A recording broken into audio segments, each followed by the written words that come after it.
Hey, how's it going, everybody? Just back here again. Quick follow up after the stream. I think it went great the first time around. Really enjoyed it. It was a lot easier than I thought it would be. Just wanted to give you a quick progress update on Trade Me Up, our wonderful trading bot that we're going to create here live on stream. I'm sharing all the code with you guys on GitHub, so you can check it out at any time. Links are in the description. So, first off, we had a few things that we wanted to include in our project.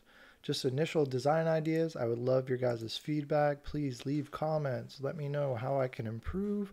Let me know what you learned. Let me know if you like any of this. Appreciate it. So I added here from the other day scheduler and as a so we can maintain some things throughout the day at specific times, trigger something, maybe manage our connection. I'm kind of thinking about that. Might even manage our connection with the scheduler as well. Um, and I also added another type of indicator that I initially want to use for our strategy. We're going to be trading Tesla, do some kind of swing trading strategy, play around with some, maybe probably daily indicators to start out and maybe go into like hourly or 4 hour, or we'll see even minute at one point, hopefully. But um, today we were able to get through our logging. So we have now a console and file logger. And tomorrow we're going to be working on the configuration. So let me show you what we got done today.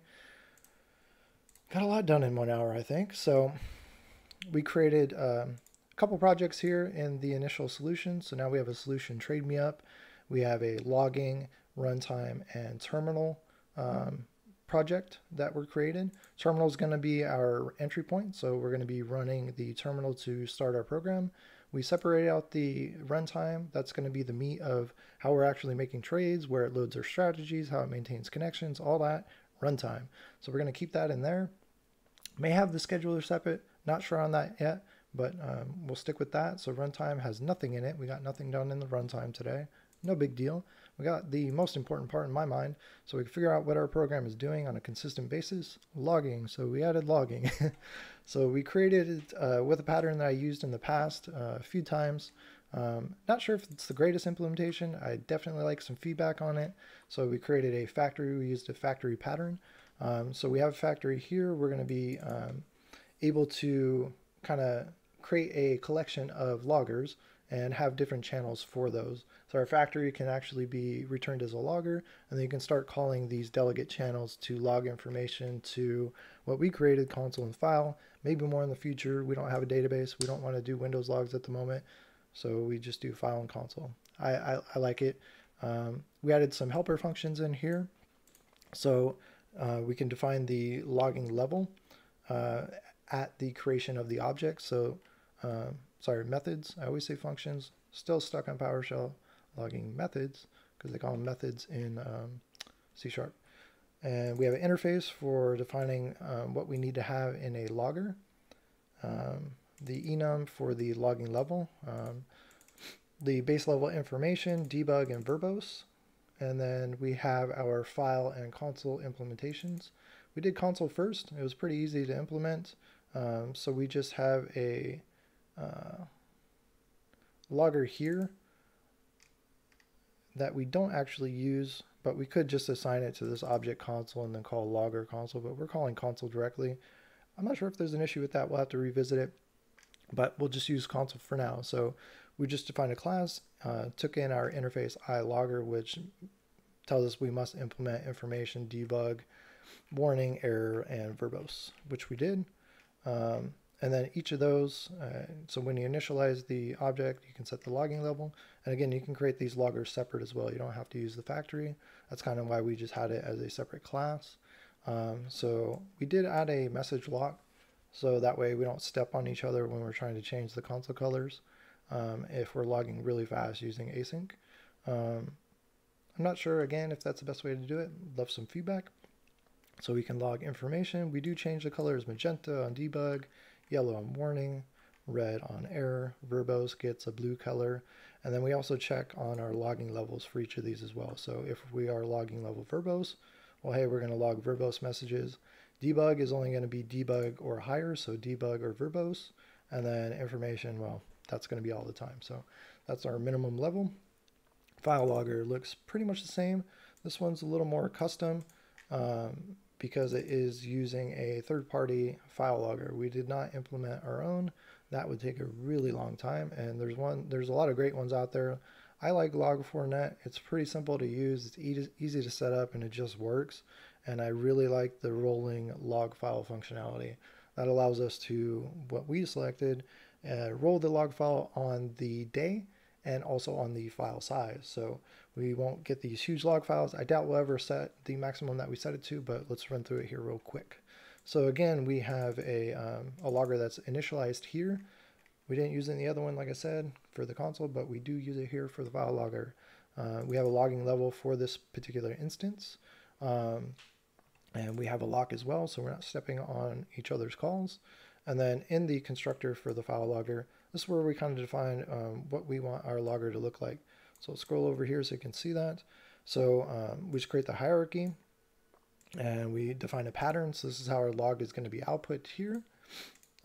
We activate those options, then we create our rolling file appender and define a few options here. So logs are going to be coming out in our current launch directory under a folder called logs with the standard format tradeMeUp.log. It's also going to have a date pattern appended to that as well. And it looks like I got a little typo here, so I'll check that in. But we don't want an equal sign in there. We just want the year, month, day format. It's my typical format. We apply the pattern that we defined up here to the layout for the roller. We're preserving the extension.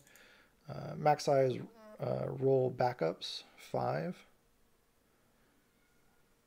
So we will keep at least 5 before one's erased. That seems like a lot. It's 5 gigs of logs per day. Yeah, I don't think we need that much. And we're going to be doing 1 gig for the maximum file size. Rolling mode on date, so it's going to roll over on the date. Static log file name, no, we want to have the actual date pattern in there. We activate them. We add that to the hierarchy, so we add that roller in there using our pattern layouts, and then all these options here. And then we have a memory appender, and then we go ahead and configure it. So now we have a file logger. The rest down here is pretty much the same as the console, except we're using our logger object that we created up here, which is a log4j object. And it just goes through and create these. Last thing, we are using a partial class for the log factory. So that allows us in our individual logging types, either console or file at the moment, we can add a helper function for that. And I'll show you what that looks like in a moment in the end result for the log factory. It's very cool. I've seen other ones do this, other logging libraries do this as well. And I don't know, I wanted to initiate my own. I like using this pattern. It seems to work well for me. So again, we just create a new file logger, which is the object that we just saw up there. And we try to add it to a loggers, which is a concurrent dictionary in our log factory. And then we start assigning the individual functions that do the actual operations for that type of logger to the delegates. So we add the information to the log information delegate, debug to debug, and so on and so forth. And we also do have a helper for add console as well, and it does exactly the same thing, and it keeps these unique. So it tries to add it. If it's not already registered, then it registers it, and if it is, then we don't. We don't want to have more than one of these loggers going off at once, especially in the console. That'd be kind of annoying. It's just going to log way too much noise. We don't want information in there 5,000 times for the same entry. So we'll go flip back here to the program to see how that all comes together and you use it. So right here we just create a variable log, and we initialize logged factory. We have these helper functions for minimum verbose, minimum debug, and minimum information. So that just sets the logging level for you with a helper function on the outside, and then it returns the log factory itself. So initializes it, calls the function, and then returns the same object, right? And then same thing for these two. Initializes it, tries to add a console type, and then it returns the same object. And because it keeps returning the same object, well, hey, we can keep chaining these helper methods. Kind of cool. Looks very clean when you're looking at it to actually initialize them. And we'll see it run here, and then we'll wrap it up. But let me get that for you. All right, there you go. So we have each different type of console message run here. And you can see it looks kind of cool. We got some pretty colors in there. So we got info in white, we got debug in magenta, warning yellow, error red, blue, verbose. All right, we'll close that here. Look at the file. So let's take this and open the file location, go to bin debug logs, and we're gonna have a whole bunch here. Here's my mess up from earlier with that equal sign. Looks great. All right, so we're gonna sort by date time, and here we go. This is what we just output with the log4net file logger. So it looks kind of cool. I like it all. Date and time looks great.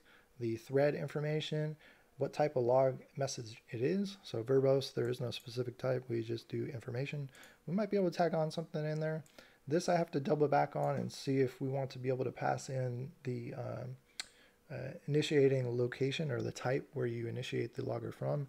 But we'll think about that. We may just remove that and just do the type of message and output the message. So again, we'll come back to it tomorrow. Join me tomorrow. We're going to be doing the configuration.